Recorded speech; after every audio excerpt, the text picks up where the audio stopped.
আজকে আমি বিয়ের নেমন্তন্নে এমন এক বিয়ে বাড়ি গেছিলাম যেখানে ঢুকতেই তো প্রথমে ভয় পেয়ে গেছিলাম, তারপরে দেখলাম না দুপাশ দিয়ে ফুল ছিটে ছিটে আমাকে বরণ করে নেওয়া হলো।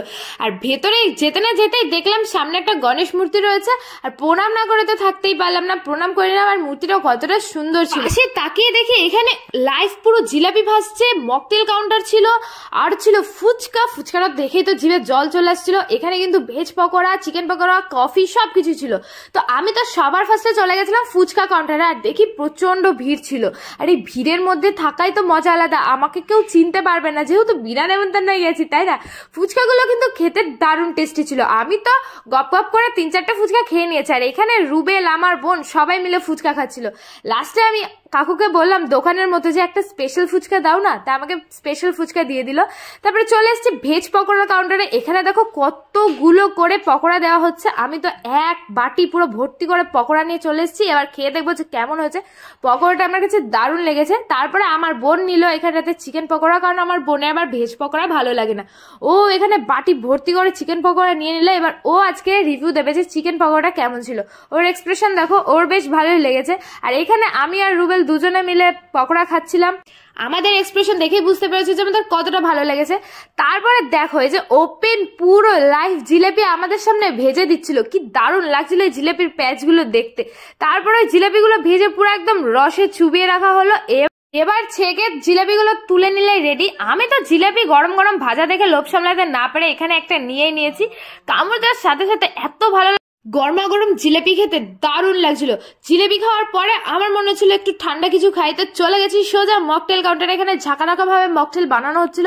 তো আমি কিন্তু ওখান থেকে একটা ব্লু লেগন নিয়ে নিয়েছি, আমার বোনও ব্লু লেগনই নিয়েছিল। ব্লু লেগন খাওয়ার পরে মনে হচ্ছিল যে আর একটা ড্রিঙ্ক খাওয়া যাক। এখান থেকে কিন্তু আমি একটা ম্যাঙ্গো ফ্লেভারে নিয়ে নিয়েছিলাম, এটা দারুণ লেগেছে। ব্লু লেগন থেকেও এটা বেশি ভালো লেগেছে আমার। মকটেল খেতে খেতে তো সামনে দাঁড়িয়ে আমি গান শুনছিলাম। আর এত সুন্দর অ্যারেঞ্জমেন্ট করেছে আশীর্বাদ ক্যাটারার্স, তোমাদের তো বলতেই ভুলে গেছিলাম। তারপরে সোজা চলে গেছি রান্নাঘরে। আর এই রান্নাঘরে গিয়ে দেখি উড়ন্ত রুটি বানাচ্ছে, ফিশ কাটলেট ছিল, এখানে এক ডেকচি পুরো মাটন ছিল, চিলি চিকেন ছিল, কি ছিল না। ওদিকে দেখি ডাল বানাচ্ছিল। তো আমি তো লোভ সামলাতে না পেরে তাড়াতাড়ি চলে গেছিলাম এখানে খেতে বসতে। আর এই যে মেনু কার্ডটা তোমরা কিন্তু পজ করে দেখে নেবে মেনুতে কি কি ছিল। অবশ্যই আমি এক এক করে তোমাদেরকে বলবো। প্লেট কিন্তু দিয়ে দিয়েছে, প্লেটের ওপরেও লেখা ছিল সুন্দর সুন্দর ভাবে আশীর্বাদ ক্যাটারার্স। আমি কিন্তু ফার্স্টে একটু জলটা খেয়ে গলাটা ভিজিয়ে নিলাম, কারণ অনেক কিছু খেতে হবে। ফার্স্টে এখানে দিয়ে গেছিল কিন্তু ফিশ কাটলেট, যেটা তৈরি হচ্ছিল তোমাদেরকে দেখিয়েছিলাম। ফিশ কাটলেটটা আমার বোন খেয়ে তোমাদেরকে রিভিউ দেবে যে ওর কেমন লাগলো। আর দেখো ভেতরে কিন্তু পুরো মাছগুলো একদম পেস্ট করে দেওয়া হয়েছিল একদম সব মশলার সাথে। তো মেয়োনিজ দিয়ে আমার বোন ডিপ করে একটু খেয়ে দেখলো, ওর এক্সপ্রেশন দেখে বুঝতে পেরেছো ওর কতটা দারুণ লেগেছে। তারপরেই কিন্তু এখানে দিয়ে দিয়েছিল উড়ন্ত রুমালি রুটিগুলো, আর তার সাথে যে চিলি চিকেন একদম পুরো গরম ছিল। আমি তো খুলতেই পারছিলাম না, এত গরম ছিল। তোমাদের ভেঙে দেখাচ্ছি, দেখো পুরো একদম মাংসে ভরপুর। আর এই রুটিগুলোর সাইজ দেখেছো কত বড়। আমি তো এখানে 2টো রুটি নিয়ে নিয়েছি। আর চিলি চিকেন আমার যে এত ফেভারিট লাগে কি বলবো গাইস। তোমাদের কার কার চিলি চিকেন ভালো লাগে আমাকে কিন্তু অবশ্যই কমেন্ট করে জানাবে। বোনকে দেখো, ও তো গাদা চিলি চিকেনের পিস নিয়ে নিয়েছে, ওর চিলি চিকেন এত ফেভারিট গাইস কি আর বলবো। এবার ও খেয়ে টেস্ট করে তোমাদেরকে দেখাবে যে ওর কেমন লেগেছে। ওর এক্সপ্রেশন দেখো, ওর তো দারুণ লেগেছে। চিকেনের পিসটা জাস্ট তোমরা দেখো, ওপরের কোটিংটা প্রচন্ডই পাতলা ছিল, ভেতরে মাংসের ফিলেটা এত পরিমাণে ছিল তোমরা দেখেই বুঝতে পারছো। আমি এর জন্য কাছ থেকে তোমাদেরকে দেখিয়ে দিলাম। তো চিলি চিকেন আর রুমালি রুটি খেতে না খেতে কিন্তু আমাদেরকে এখানে দিয়ে দিয়েছিল স্টিম রাইস, তার সাথে ছিল ভেজ ডাল, সাথে খাওয়ার জন্য দিয়ে দিয়েছিল এখানে ঝুড়ি ঝুড়ি আলু ভাজা, যেটা ছাড়া এই খাবারটা পুরো অসম্পূর্ণ। আর এই লেবু চিপে এই ডাল ভাত আর ওই একটুখানি আলু ভাজা যে খাওয়ার মজাই আলাদা। তোমরা কে কে মানো আমাকে কিন্তু কমেন্ট করে জানাবে। দেখো আমি কিন্তু ফার্স্ট গাল দিয়ে দিয়েছি, আমি তো কপ করে ডাল ভাত খেয়ে নিলাম। পরে কিন্তু চলে এসেছিল এখানে আমাদের নেক্সট আইটেম কাতলা ভাপা, যেটা বেশ ইন্টারেস্টিং। আমি এইখানটাতে ফয়েল পেপারটা দেখো খুলছে, আর ভেতর থেকে এই বড় একটা মাছ বেরিয়ে এসছে, দেখতেই পারছো তোমরা। তোমাদেরকে আমি দেখিয়ে দিচ্ছি কত বড় মাছের পিসটা ছিল, পুরো একদম পেটির পিস ছিল। আর যেটা অসাধারণ লাগে আমার পেটির পিস কে কে ভালোবাসে কমেন্টে আমাকে কিন্তু অবশ্যই জানাবে। মাছটা জাস্ট হাত দেওয়ার সাথে সাথেই খুলে আসলো, মানে এতটা নরম হয়েছে দেখতেই পারছো তোমরা। আর এত গরম ছিল, খেতে জাস্ট লাজবাব ছিল। তোমাদেরকে আমি কাছ থেকে দেখাই মাছটা কতটা ফ্রেশ ছিল, দেখেই বুঝতে পারছো। সত্যি করে বলো তো এই মাছ ভাঙা দেখে কার কার লোভ লাগলো? যদি লোভ লাগে অবশ্যই কিন্তু কমেন্ট করে জানাবে। আর এবার আমার বোন তোমাদেরকে টেস্ট করে বলবে। দেখো ওর এক্সপ্রেশন গুলো দেখো জাস্ট। আমি তো প্রত্যেকদিন খেয়ে খেয়ে রিভিউ দিই, আজকে আমার বোনকে দেখালাম যে বোন রিভিউ কেমন দিতে পারে। বলতে না বলতে তো নেক্সট আইটেম চলে এসেছে আজকে, সো স্টাফার, একদম লাল লাল মাটনের ঝোল। জানি অনেকে এই সো স্টাফারের জন্য ওয়েট করে থাকো।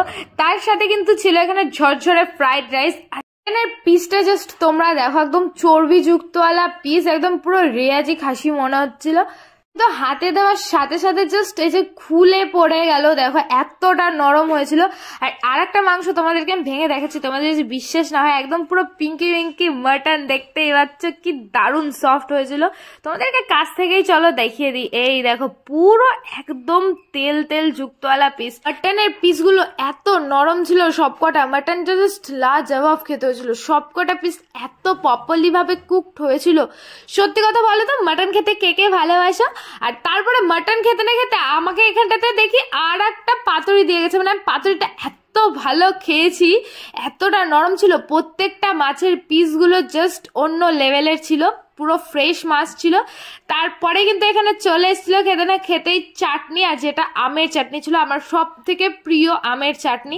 আমের চাটনি খেতে কে ভালোবাসো জানাবে আমাকে। আমের চাটনি খেতে না খেতেই সাথে কিন্তু পাপড় দিয়েছিল, দিয়ে পাপড় খেতে যে কি দারুণ লাগে গেছে, কি আর বলবো। তারপরেই কিন্তু দিয়ে গেছিল এখানটাতে একটা সন্দেশ, রসগোল্লাও ছিল যেটা আমি খাইনি, স্কিপ করে গেছি। লাস্টে কিন্তু ছিল একটা করে পান আর একটা করে আইসক্রিম। আর এত সুন্দর খাবার দাবারের অ্যারেঞ্জমেন্ট সবকিছুই কিন্তু করেছিল আশীর্বাদ ক্যাটারার্স। স্ক্রিনে দেওয়ার নাম্বারের সাথে যোগাযোগ করে নেবে। চলো এবার যার বিয়েতে গেছি তাদেরকে দেখাই, আর তাদের মুখ থেকে শুনিনি তাদের কেমন লাগছে বিয়ে করে দুজনের। খুব ভালো লাগছে। ওকে। আর এই যে কাজটা দিলে আশীর্বাদ ক্যাটারারকে, যারা আমাকে এখানে দেখেছে, তো তাদের কাজ কেমন? খুব ভালো লাগছে। আর খুবই ভালো। আচ্ছা, ডেকোরেশন থেকে শুরু করে খাওয়া দাওয়া সব ঠিকঠাক আছে? হ্যাঁ, খুব ভালো। ওকে, বৌদি কেমন লাগছে? বাহ, চলো তোমরা সবসময় হ্যাপি থেকো। কংগ্রেচুলেশন। বর মুখ থেকে শুনে নিলে তাদের কেমন লেগেছে। তোমাদের আজকের ভিডিওটা কেমন লাগলো অবশ্যই কমেন্ট করে জানিও। ভালো লাগলে লাইক শেয়ার করে দিও, আর আমার পেজটা অবশ্যই ফলো করো।